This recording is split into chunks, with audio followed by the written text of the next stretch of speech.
Well, we have wrapped up our series on the book of Romans last week, and I reckon it has been honestly one of the most timely studies we could have done in terms of where our society is at, in terms of COVID, lockdowns, vaccinations, and the roadmap to freedom.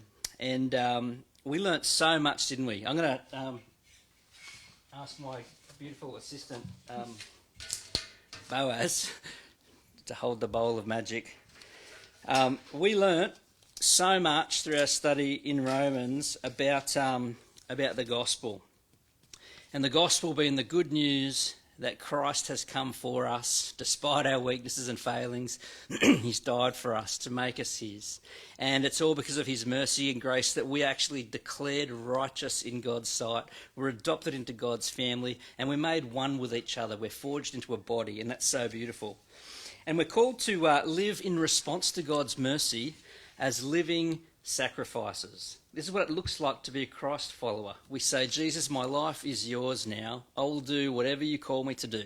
And then the next few chapters in the book of Romans, he unpacks for us what it looks like in some very practical terms. We are called to serve the body of Christ in humility and with the gifts and abilities that we've been given. He goes on to say we are to submit to the governing authorities that he has established. Chapter 13, we are to love one another, to do our neighbour no harm, and we are to maintain unity, even with those that we disagree strongly with about disputable matters like vaccinations. We are to not judge them, we are to respect their conscience, and we are even to sacrifice our own rights and preferences for their sake.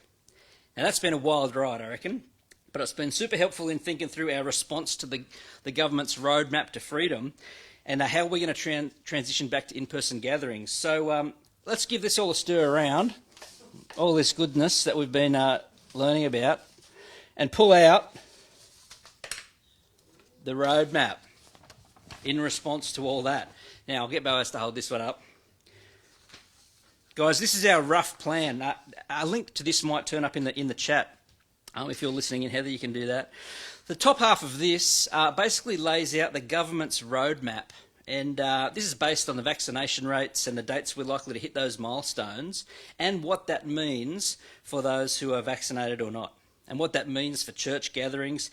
And the bottom half of that is our attempt, our best attempt, to transition back to gatherings in a godly way, in a way that's going to require obedience and love and sacrifice and service and hopefully maintain our unity in the gospel. So here we go for church gatherings. When the state hits 70% vaccinated, or those freedoms come into play, which I think is tomorrow, churches are allowed to regather in person with some restrictions. The biggest one being that only those who are double vaccinated can attend.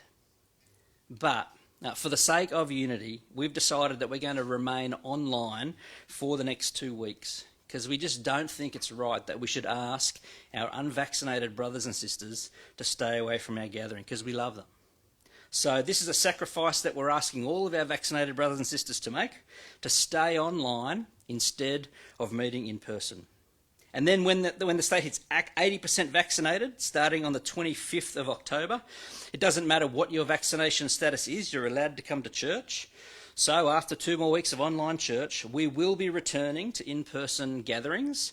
Our 4 p.m. service will be open to everyone, regardless of their vaccination status.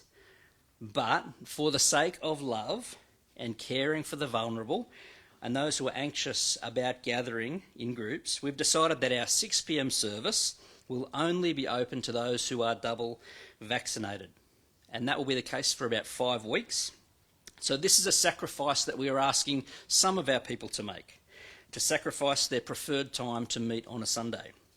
Now, we're not sure if we'll be allowed to meet in the school hall at that stage, or if we'll be at the Tuncurry Memorial Hall, so stay tuned on that. And we're also not sure whether we'll live stream those services yet. After December the 1st, both of our Sunday services will be open to all. So there's some other things we're not too sure about. Like I said, venue. We're not sure how long we'll be out of the school. The school aren't able to tell us when community groups will be able to reuse the school. So the Memorial Hall might be our home for the short term. And the other thing is with live streaming. We're not planning to live stream forever. We may do so for a short season, but we'll keep you posted regarding the future of that ministry. In terms of Kids Church, guys, over the next 2 weeks while we're still online, we'll be emailing parents through some resources that they can use with their kids, some links to videos and that they can catch up with their kids. Get them into the Bible sometime during the week. So check your inbox, parents. If you didn't receive an email about that, let Marty know, and he will make sure you get it next week. And any other questions about Kids Church, you can ask Marty. About Salt and Riptide, our kids club and youth group, Coden send out an email to the parents this week with all the details. So check your inbox there, and any questions about Salt or Riptide, you can ask Coden. And lastly, I just want to talk about coast groups. This one's a little more tricky. For the next 2 weeks, according to the government's roadmap, up to 10 double vaccinated people can gather. So if you're a coast group leader, there are 3 options for you to consider. Option number 1 is that the whole group can gather if they're all vaccinated. Number 2 is that the whole group could choose to meet online, and that will be necessary if someone is unvaccinated and you don't want to exclude them from the gathering. Or option 3 is that the group can choose to meet in a mixed way, some in person, some online, either if they're unvaccinated or too anxious to meet in person at this stage. For the weeks after that, until December the 1st, it's the same, except you can have up to 20 people. And then after December the 1st, we'll be back to gathering all together. So if you've got any questions about coast groups, you can chat to Dev.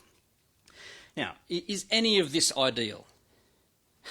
No, of course it's not. And some of it might change, who knows? But this is our honest and sincere best attempt to obey our government, to love our neighbour, to maintain our unity, to keep gathering, to serve one another and to care for the vulnerable.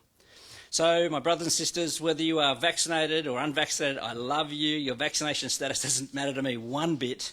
I'm looking forward to seeing you all in person at some stage, hopefully sooner rather than later. So hang in there, everybody, and please keep praying for God to give us wisdom and humility and perseverance and unity and a suitable venue. All right, thanks for hanging in there with that one, guys.